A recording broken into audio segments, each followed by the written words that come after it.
स्पर्धा परीक्षेच्या तयारीसाठी महाराष्ट्रातील सर्वोत्तम online platform Gyandeep academy Pune.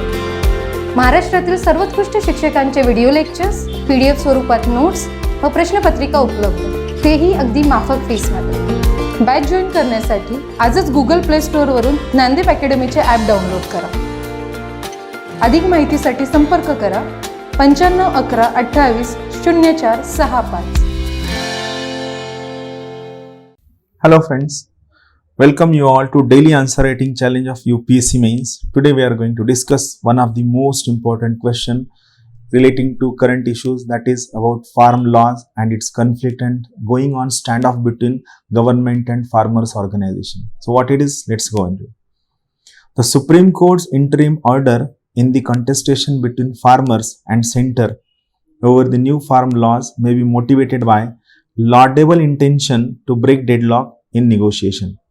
Analyze its in the light of judicial activism and judicial overreach. Now here remember first thing, whenever the question comes analyze, here you have to put both the sides. You have to go for positive sides of the decision, also you have to go for negative sides of the decision. You have to work on both the things. Now how to come to conclusion of this particular decision? So basically here locus and focus are two different things.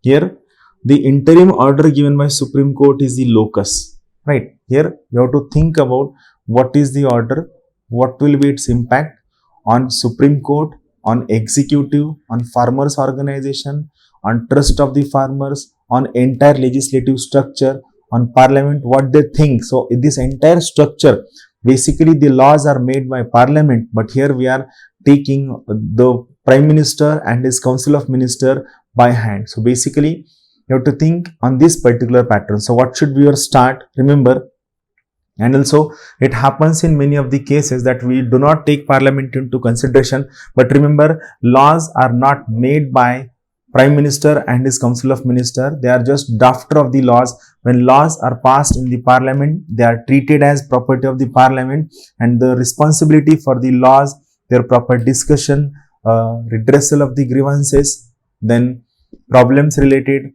concernment of all concerned stakeholders, positives of the laws, negatives of the laws, goes into the parliamentary functioning, goes into the legislative functioning. So basically it is a kind of standoff between legislature and farmers organization, but here by journalistic angle we are getting this straight away like executive and farmers standoff, because executive Prime Minister Narendra Modi and his political party Bharatiya Janata Party has the majority in the parliament. So let's go into the how we are going to write the answer. So first you start with the deadlock between farmers and the laws in the parliament.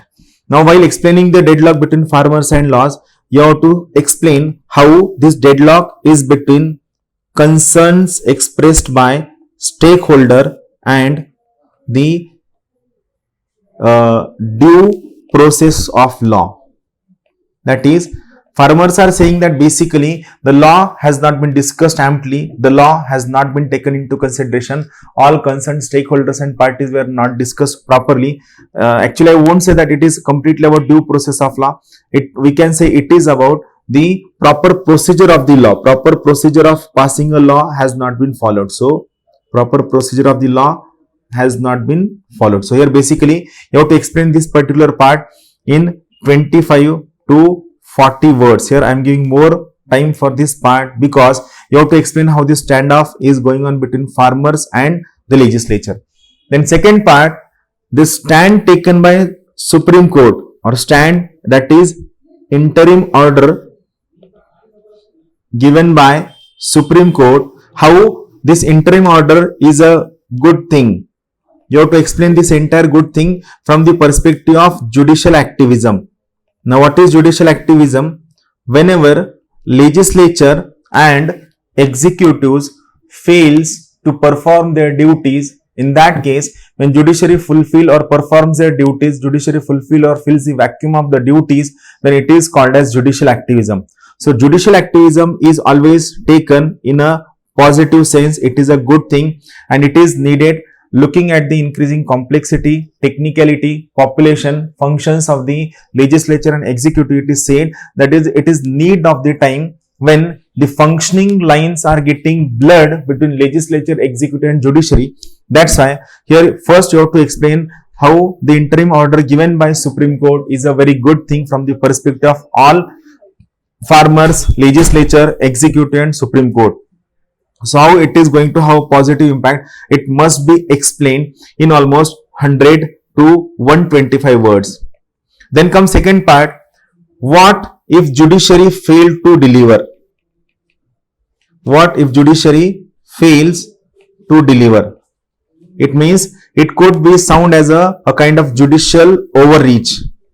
The word judicial overreach is also called as judicial terrorism. It is also called as judicial adventurism. So how this particular failure of judiciary could lead to judicial overreach, terrorism, adventurism, and if at all there is any kind of nexus, unholy nexus between legislature, executive and judiciary, then it is going to create a very negative impact upon the trust of people about judiciary, about legislature, about executive, and it will completely derail the process of reconciliation between farmers and legislative and executive organization, and it would also create a kind of trust deficit in the minds of people about judiciary, about legislature and about executive. So that's why here it could lead to judicial overreach. So finally here also this part should be given almost 80 words, not more than that, because this is negative part and we cannot portray judiciary and executive and legislature in a negative way for a longer time period. And finally conclusion, that conclusion should be the best way out, that best way out or the best role that must be performed by judiciary, looking at its highest standard and its integrity, must be addressed, must be respected by judiciary, so that all these things can have a positive impact on the lives of the people, on the functioning of legislature, executive and judiciary. So this is the focus of the question. Always remember, when you are writing the answer, you have to think from the perspective of the question, what is given in the answer. And again, most common mistake that you might commit is you might use or you might give information about Daljit Dosanjh, you might use information about Kangana Ranaut or how many farmers are standing over there, whether they are eating pizzas or not. Don't waste your words for unnecessary things. Try to focus, try to hit the bullseye, which is very, very important for scoring the mark. So that's all for first question. Now homework for the question. Revamping SAARC, that is South Asian Association for Regional Cooperation, will benefit India to fulfill its global ambitions in the post-pandemic era. Very, very important question. It is about GS2. It is about social justice and governance. Also, it is about international relations. The source is Hindu newspaper.